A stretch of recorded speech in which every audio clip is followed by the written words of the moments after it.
তারেক রহমান সাহেবের হয়তো মনে আছে ওয়ার্ড নাম্বার 3, বেড নাম্বার 3, কেননা ওই বেডেই তিনি ছিলেন। আমাকে যখন নেওয়া হলো, পুলিশে বলল তাকে আমরা শ্রদ্ধা করি, সরকার যাই বলে না বলুক, জেলখানার মধ্যে আমরাই রাজত্ব করি, আমরাই শাসন করি, এই বেডে আমরা কাউকে শুতে দিই না।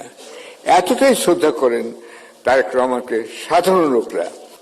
মঞ্চে উপবিষ্ট মাননীয় দুই অতিথি এবং আমার সামনে যারা আছেন সম্মানিত অতিথিবৃন্দ, সবাইকে একসঙ্গে লাল গোলাপ শুভেচ্ছা জানাচ্ছি।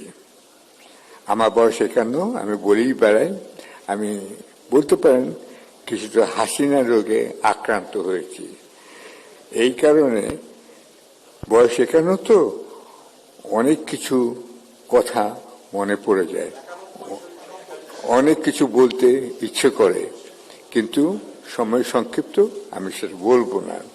তবে আমি আমার প্রিয় গানের একটা কলি দিয়ে শুরু করতে চাই।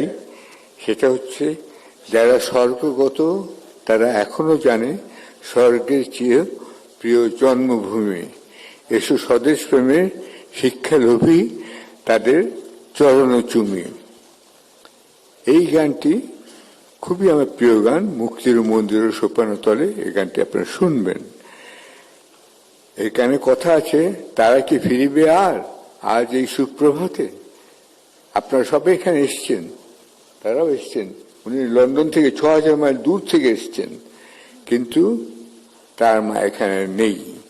এখানে অতীতের কথা কিছু টেনে আনা হয়েছে এবং সে কাজটি করেছেন।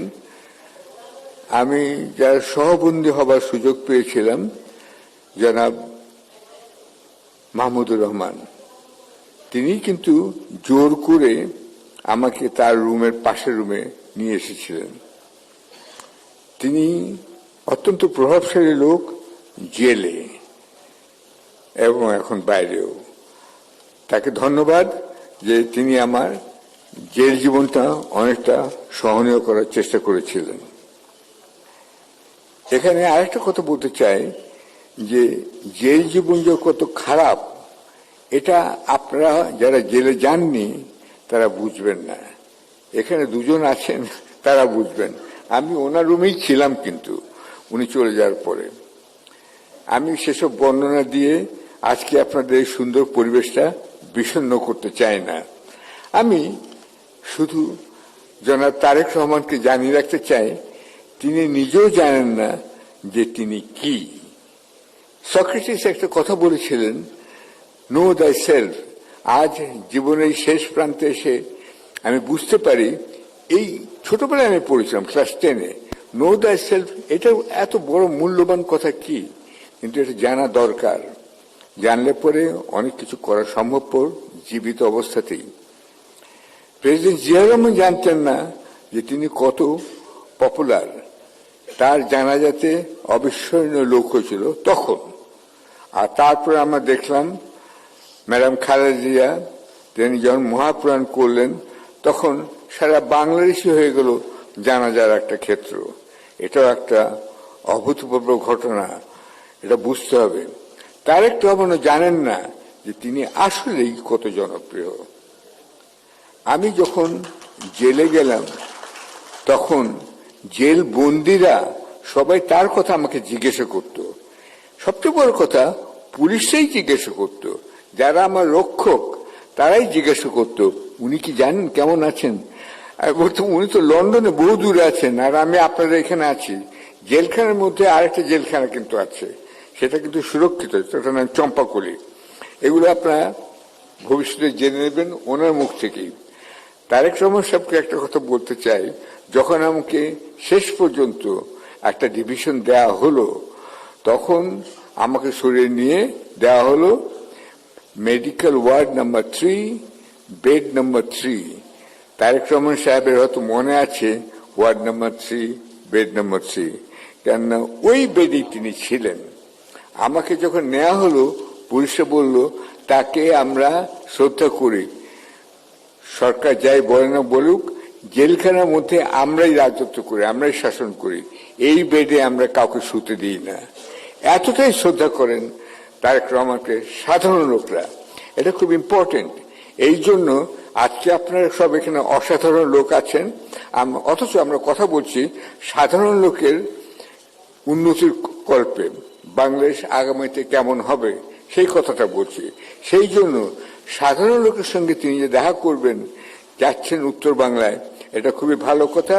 একই সঙ্গে আমি এটাও বলবো যে বিদেশে যেসব প্রবাসী এখনো বসবাস করছেন তাদের সঙ্গে একটা যোগসূত্র স্থাপিত তিনি যেন কন্টিনিউয়াসলি, অনবরতভাবে, অবিরামভাবে করে যান।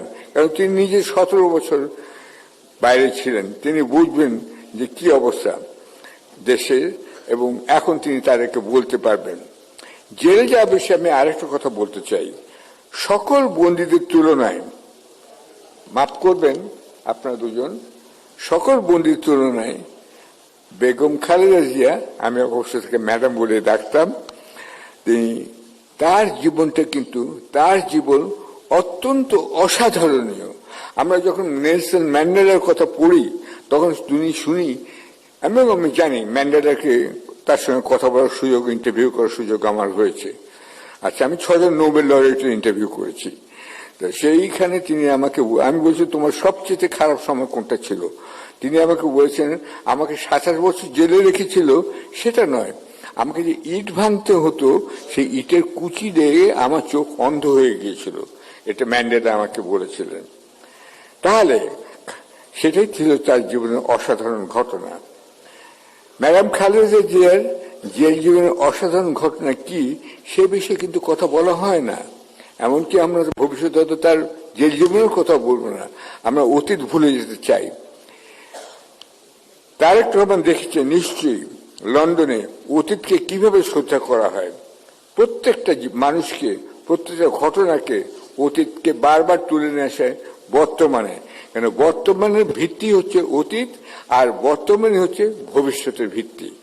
এটা মনে রেখে আশা করি তারেক রহমানের 17 জীবনের যে তিনি যে সুযোগটা পেয়েছেন লন্ডনে থেকে, তিনি সেটা দেখেছেন, শুনেছেন, জেনেছেন, এবং আমি লক্ষ্য করছি তিনি অত্যন্ত টাইম রক্ষা করে চলছেন, এবং এখন পর্যন্ত যেসব করছেন কিছুটা বিলেতি প্রভাব তার উপর পড়েছে।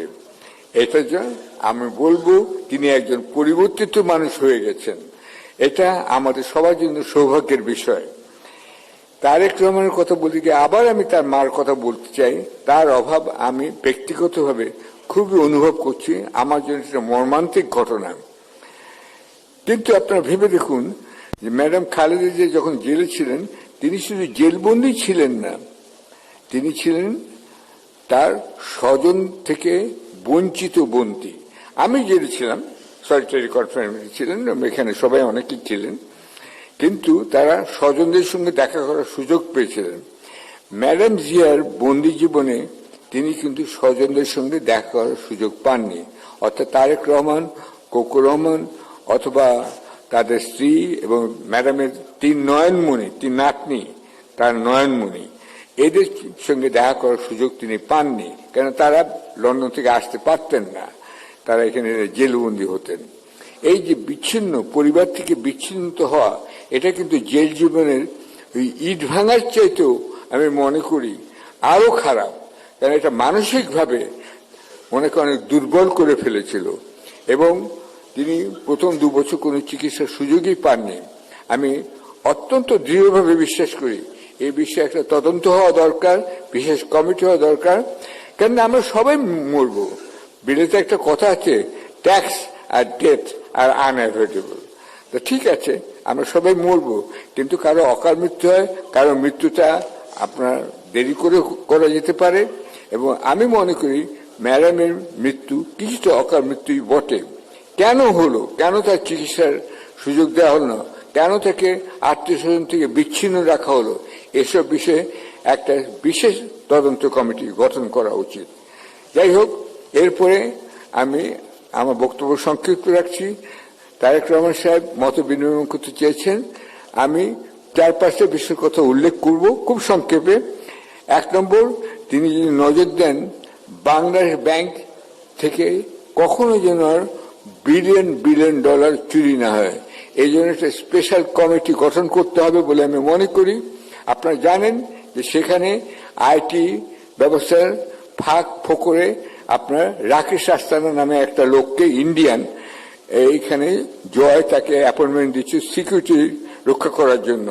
এবং রাখাল বালক নামে যিনি নিজেকে গর্বিত বোধ করতেন, বাংলাদেশ ব্যাংকের গভর্নর মিস্টার আতিউর রহমান, তিনি সত্যি বালকই ছিলেন, এটাই বলতে চাই। কেন তিনি বালকটা হলে পরে এত বিলিয়ন ডলার চুরি হতে পারে না। এবং সেটাও তিনি এক মাস গোপন রেখেছিলেন, প্রধানমন্ত্রী হাসিনাকে বলেননি। এটা তদন্ত হওয়া উচিত, কেন তিনি বলেননি। এবং হাসিনা জেনেও তারপরে অ্যাকশন দেরি করেছিলেন। বাংলাদেশ ব্যাংকে যাতে আর কখনো এই ধরনের চুরি চাপাটি না হয় সেদিকে তিনি গভীর মনোযোগ দেবেন বলে আমি আশা করি। এবং একই সাথে কমার্শিয়াল ব্যাংকগুলো থেকে যে এত টাকা পাচার হয়ে গেল সেটাও কিভাবে হলো সেটাও আমার মনে হয় এই বিষয়ে তার নজর রাখতে হবে। কেন এটারই প্রতিফলন ঘটে আমাদের দৈনন্দিন জীবনে, নিত্য প্রয়োজনীয় জিনিসপত্রের দামের উপরে, আপনাদের থাকা খাওয়ার উপরে, মাসের শেষে বেতন পাওয়ার উপরে। সেই জন্য আমি এটাকে গুরুত্ব দিতে অনুরোধ করছি উপস্থিত দুই মাননীয় অতিথিকে। আর দ্বিতীয়ত হচ্ছে, এটা হলো সবচেয়ে উপরের কথা, অর্থাৎ বাংলাদেশ ব্যাংক এবং কমার্শিয়াল ব্যাংকগুলোর কথা। কিন্তু সবচেয়ে নিচের কথা আমি এখন বলতে চাই, সেই সাধারণ মানুষদের কথা যারা এই মিটিং এর বাইরে আছেন।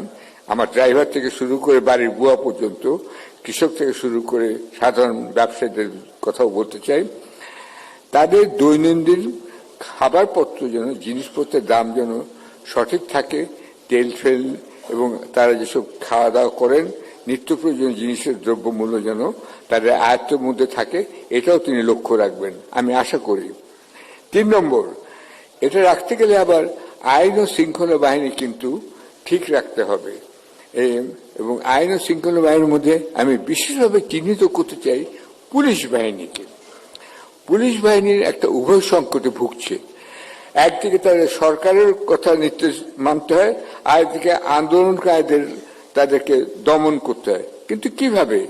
খুন করে, গুলি করে, নাকি লাঠিচার্জ করে, নাকি মানে ওয়াটার স্প্রে দিয়ে বা পেপার স্প্রে দিয়ে, পেপার না ওটা পেপার, পেপার স্প্রে দিয়ে, এইটা কিভাবে করতে হবে?